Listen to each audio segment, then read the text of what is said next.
So it's January and it's a bright morning, and I just thought I'd come out here to the planting that we did last January and have a look, and there's some quite good stuff really. There's a larch there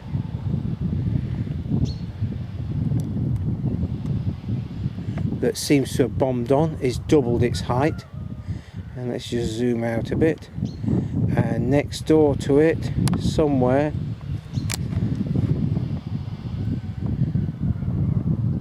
and the next one, there we are, there's an alder that's more than doubled in height. That's probably the best part of, well, 3'6" high, and it was only, I don't know, 12-14 inches high when we put it in. There's another alder in a tube here. Anyway, we've had one failure that I can find, so I'm just going to restock that, and the next tube along is one of those grand firs that I rescued. So once that gets going, it will really get going. So we've got a larch and a grand fir, so I think probably something fairly fast growing will need to go in the middle. I think in the wheelbarrow there's some Monterey cypress, but I want those to go somewhere else. But there's a sycamore, so that will do the job. So we'll just pop that sycamore in there. I'll just move the camera. I'm just getting used to this new camera. New, second hand, new to me. Where are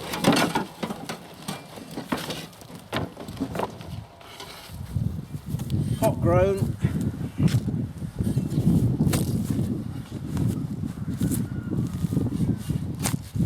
Now there's a bit of nettle there, so we want to get rid of that.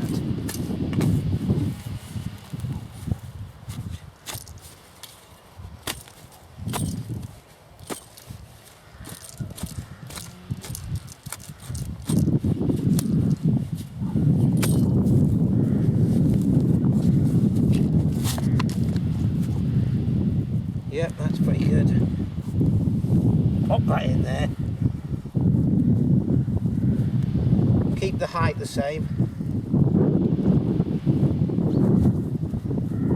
Pack it down fairly well, but you don't need to go full gorilla. You can probably hear my neighbour cutting firewood. Yeah. That's the old tree, good roots but died off, don't know why.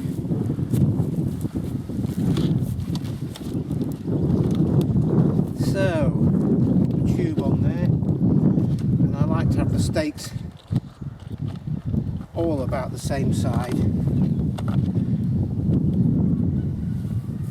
Somewhere in the wheelbarrow. Here it is. There's a hammer.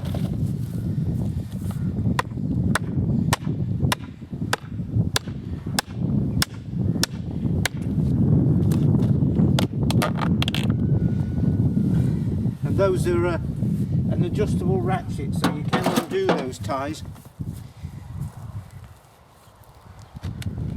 There's no bend on this tube at all. A lot of tubes have got a curly top. Yeah, so it bends out a bit, but that one doesn't seem to have it. And it's not upside down. So there you go. So the observant of you may notice something. Let me just spin round a bit. I've been mulching round the trees with horse muck and wood shavings. That's how I get it in the trailer. Yeah, from somebody with horses locally. I take a trailer around there and they just, and I leave it there and they fill it up.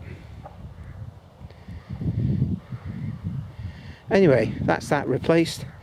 Now let's go and plant these Monterey cypress. You remember the ones we grew it from seed. And here's some trees that we planted the year before last, unlike that last lot that were planted last year.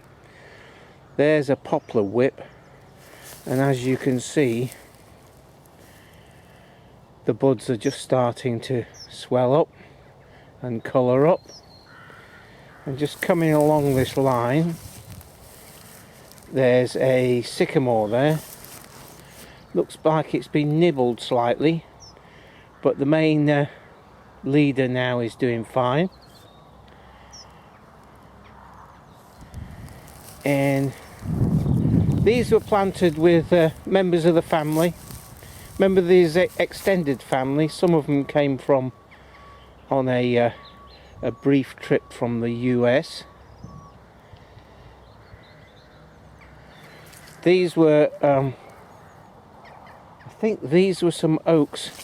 That's a bit twisty, but I think that will be fine, especially when we get this next row in. It'll be established, and then it'll get some competition, hopefully. But this is a better one. Yes, I think these oaks were grown from acorns from a trip to Hereford. And look at this one. This one is nearly as tall as I am. So that's done mightily well. And this one here, at sometime it'll want that side shoot removing. Let's move on a bit. Oh, and just here, remember Sam Keane? Well, he sent me some seeds quite a while ago, and it took me a short while to get them sown. But these were some spruce, and they're bombing away.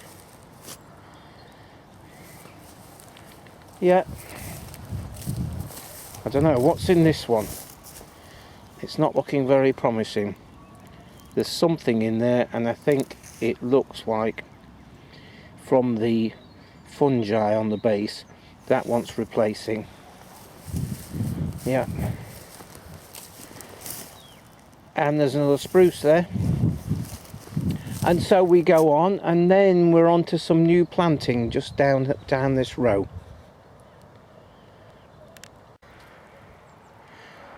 So here's another little planting area we've been working on, and these are all Monterey cypress here, and they're all about sort of 2 foot high, which is great. All of that same batch, and we're creating a northerly sort of shelter belt here, and miscellaneous, but there's some fairly tall poplars. We just put those in as sets, just cuttings about 2 foot long, you know, and they're bombing on. They're great, aren't they? You just keep putting a few more in every year. There's a Scots pine there. Anyway, I'm just going to continue on with these Monterey cypress. There's a gap in this hedge here. We planted this hedge maybe, I don't know, 8, 10 years ago, something like that. And it's on an original boundary. So we want to fill in here, but I want a gap between the hedge and the first planting, so if I need to, I can get the tractor round and mow between the rows. So and I'll probably start at the other end and come up this way and then come out of the row at this end. Might take a bit of jiggling, but it's worth it. So right, I'm going to plant this Monterey cypress. Let's move the camera in.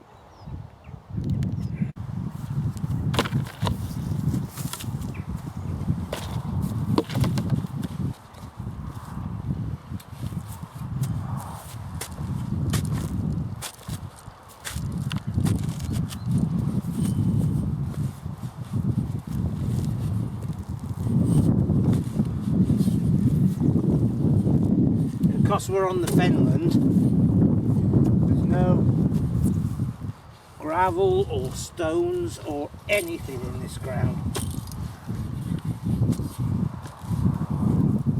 Nothing at all. It's just, well, the loose term for it is unrefined silt.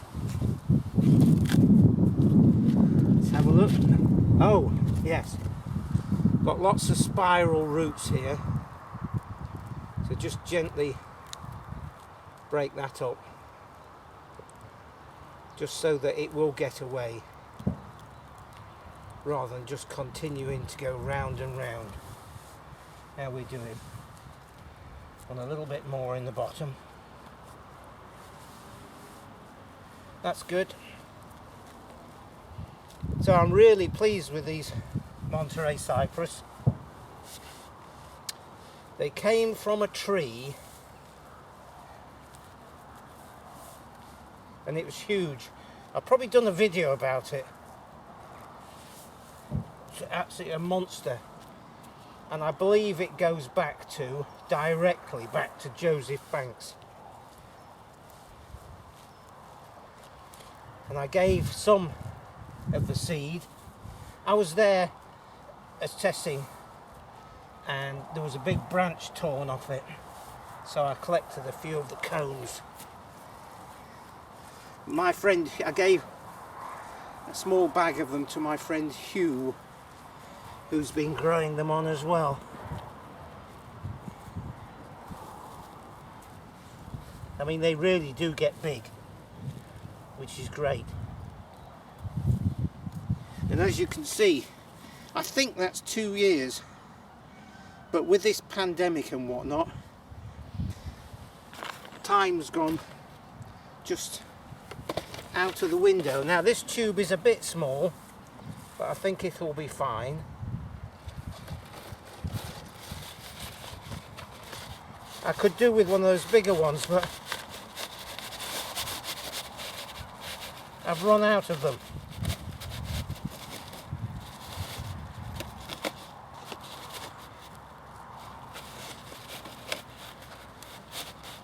But these tubes are fairly transparent, so, and I just hope that the deer don't nibble that top off. They don't normally like this sort of tree.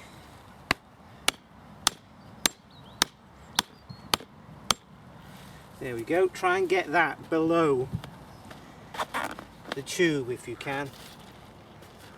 That way, if it's up here, the tree can knock against it in the wind.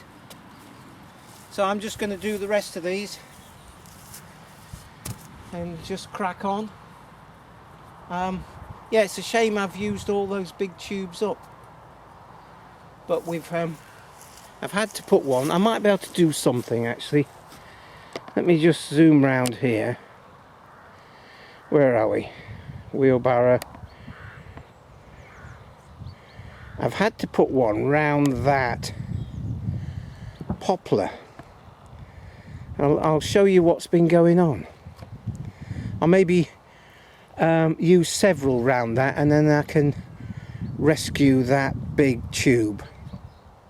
I think this is the one. Yes, it is. Look at that. The rabbits have been at it.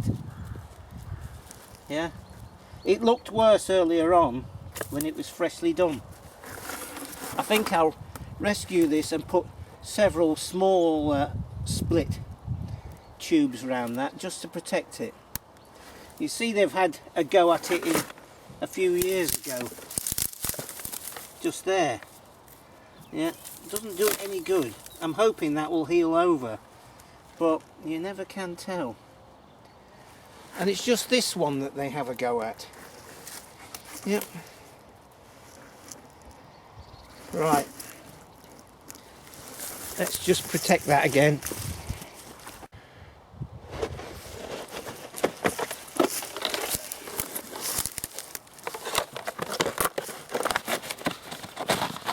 This should do the job.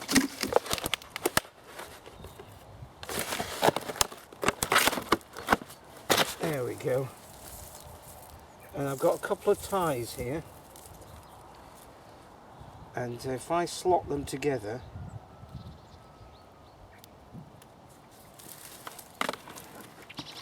no, we'll need 3. I tend to save these off old tubes when I'm working in forestry. You'll get bits of old planting and the tubes are starting to degrade, but the ties are still there. Now I don't want to do it too tight, but I want to do it tight enough so it stays there. That should do. That'll protect it from the very devil itself.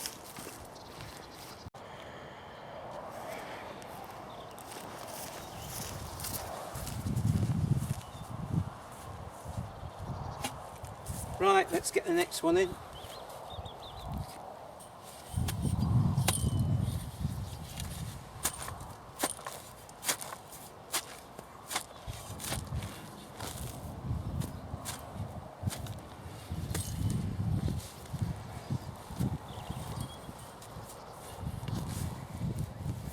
I mean, if you've got bare root trees, you can notch plant them,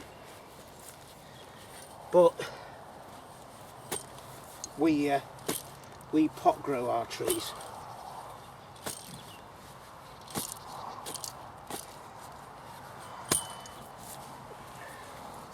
There's pros and cons for both ways, I'm assuming. Right, what? Disentangle the roots at the bottom of the pot. There we go. And of course this way, the problem is you're kneeling down, so you get wet knees, which is bad news. I really ought to have brought a little mat to kneel on. And this is quite solid ground, so it's really important to get the trees planted at the right time of year.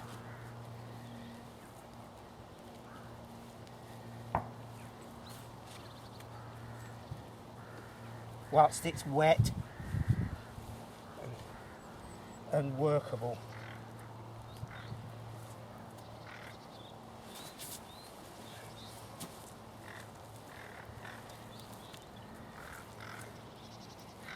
There we go. Right. Now this rescued tube, put that through the hole.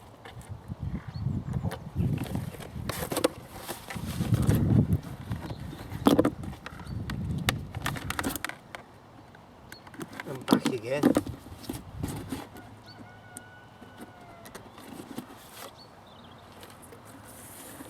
Yeah, that's a lot better. And the stakes go that way. And these are some oak stakes that I machined up. But also, again, see, that's a problem.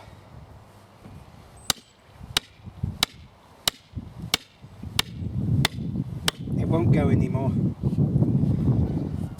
What does I say? Also, when you're busy working near planting where you've got loads of tubes that are fallen over and stuff like that, especially if they've got tall tubes and the stakes have rotted out, then it's worth collecting those stakes up and cutting a foot off the end and repointing them like this. Second use.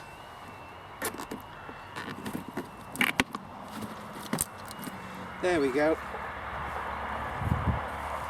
And there's the Skegness train going, and you can hear the crossing beeping away.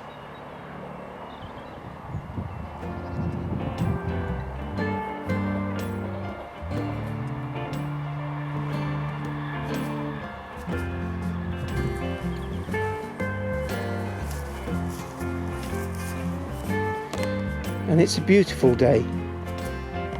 This sun is absolutely gorgeous.